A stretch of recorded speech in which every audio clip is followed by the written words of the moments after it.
अस्सलामुअलैकुम दोस्तों, मैं डॉक्टर लाला तुहाडी खिदमत 'ਚ हाज़र। उम्मीद करदा तुसीं सारे ठीक ठाक होगे। तुहाडा माल डंगर तुहाडा बाल बच्चा बिल्कुल ठीक ठाक होएगा। अल्लाह ताला हमेशा उन्होंने अपनी हिफाजत 'ਚ रखे। तुसीं हमेशा हसदे वसदे रवो। दोस्तों, अज जिस मसले ਲਈ मैं हल ਲਈ हाज़र होया वो मसले का नाम है डिवर्मिंग करमकशी। कुछ लोगों ने मैनू पूछा कि डिवर्मिंग किवें कीती जाती है, क्यों कीती जाती है, किस तरह कीती जाती है, की फ़ायदे ने, की नुकसान ने, तो किदों करनी चाहिए, किवें करनी चाहिए। बहुत ज़्यादा लोगों ने मैनू कमेंट्स किए हैं, लिहाजा मैं तुहाडी खिदमत 'ਚ हाज़र। डिवर्मिंग क्यों की जाती है? ठीक है जी, डिवर्मिंग की जाती है कि इस ਜਿਹੜੇ ਕਰਮਕਸ਼ ਕੀੜੇ ਹੁੰਦੇ ਨੇ ਉਹ ਬਹੁਤ ਜ਼ਿਆਦਾ ਬਿਮਾਰੀਆਂ ਦੀ ਵਜ੍ਹਾ ਬਣਦੇ ਨੇ, ਜਿਨ੍ਹਾਂ ਵਿੱਚ ਕੁਝ ਅੰਦਰੂਨੀ ਬਿਮਾਰੀਆਂ ਹੁੰਦੀਆਂ ਨੇ, ਜਿਸ ਤਰ੍ਹਾਂ दूध कम देना, ਗੋਸ਼ਤ ਦੀ ਪੈਦਾਵਾਰ ਘੱਟ ਜਾਣਾ, ਹਮਲ ਨਾ ਹੋਣਾ, ਉਸ ਤੋਂ ਬਾਅਦ ਪੇਟ ਦਾ ਵੱਡਾ ਹੋ ਜਾਣਾ, ਪੇਟ ਵੱਧ ਜਾਣਾ।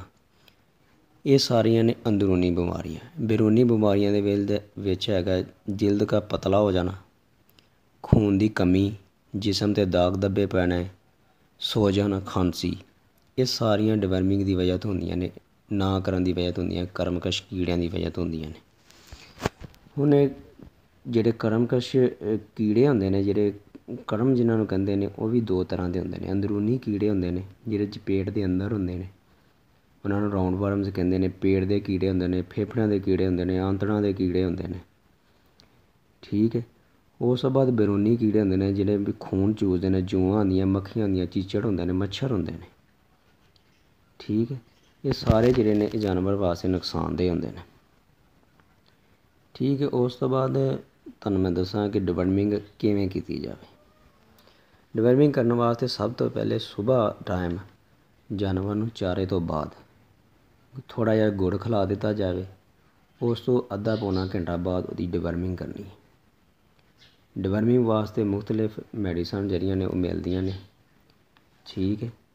ਜਿਨ੍ਹਾਂ ਦੇ ਵਿੱਚ ਇੱਕ ਐਵਰਮੈਕਟਨ ਟੀਕਾ ਵੀ ਹੈ, ਅਲਬੈਂਡਾਜ਼ੋਲ ਸਿਰਪ ਹੈ, ਮੈਬੈਂਡਾਜ਼ੋਲ ਇੱਕ, ਨੀਲਵਰਮ ਹੈ, ਫਾਰਬੈਂਡਾ ਹੈ, ਨਿਲਜ਼ਾਨ ਹੈ, ਅਲਬੈਂਡਕਸ ਹੈ। ਕਈ ਹੋਰ ਵੀ ਇਹਦੇ ਨਾਲ ਮਿਲਦੀਆਂ ਮਿਲਾਈਆਂ ਚੀਜ਼ਾਂ ਤੁਹਾਨੂੰ ਬਾਜ਼ਾਰ 'ਚੋਂ ਮਿਲ ਜਾਣਗੀਆਂ। ਠੀਕ ਹੈ। ਇਹ ਤੁਸੀਂ ਗੁੜ ਖਿਲਾਉਣ ਤੋਂ ਅੱਧਾ ਪੌਣਾ ਘੰਟਾ ਬਾਅਦ ਜਾਨਵਰ ਨੂੰ ਤੁਸੀਂ ਪਿਲਾ ਦੇਣੀ। ਉਸ ਤੋਂ ਬਾਅਦ ਜਾਨਵਰ ਨੂੰ ਕੁਛ ਖਾਣ ਪੀਣ ਨਹੀਂ ਦੇਣਾ, ਕੋਈ 2-3 ਘੰਟੇ ਤੱਕ। ਠੀਕ ਹੋ ਗਿਆ ਜੀ। ਉਸ ਤੋਂ ਬਾਅਦ ਇਹਦੇ ਫਾਇਦੇ ਕੀ ਨੇ?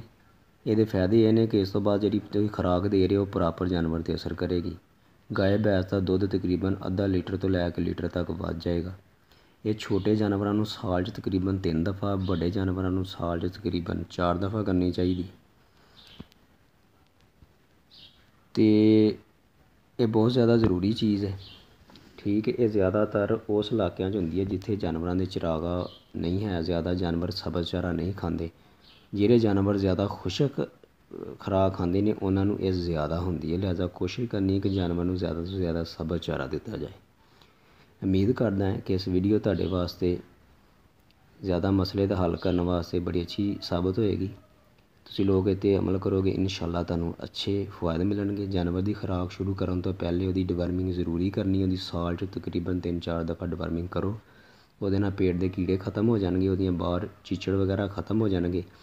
ਜਦੋਂ ਜਾਨਵਰ ਤੰਦਰੁਸਤ ਤਵਾਨਾ ਹੋ ਜਾਏਗਾ ਤਾਂ ਉਹਦੇ ਉੱਤੇ ਉਹਦੀ ਖੁਰਾਕ ਜਿਹੜੀ ਨਾ ਉਹ ਪ੍ਰੋਪਰ ਜਿਹੜੀ ਨਾ ਉੱਤੇ ਅਸਰ ਕਰੇਗੀ। ਕਰਦਾ ਇਹ ਵੀਡੀਓ ਵੀ ਦੂਸਰੀ ਵੀਡੀਓ ਦੀ ਤਰ੍ਹਾਂ ਤੁਹਾਨੂੰ ਫਾਇਦਾਮੰਦ ਸਾਬਤ ਹੋਏਗੀ। ਅੱਲਾਹ ਸਾਡੇ ਸਾਰਿਆਂ ਦੇ ਖੈਰ ਕਰੇ, ਆਪਣੀ ਰਹਿਮਤ ਕਰੇ, ਮਾਲ ਡੰਗਰ 'ਤੇ ਆਪਣੀ ਰਹਿਮਤ ਕਰੇ। ਜ਼ਿੰਦਗੀ ਰਹੀ ਤਾਂ ਫਿਰ ਮਿਲਾਂਗੇ। ਅੱਲਾਹ ਹਾਫਿਜ਼।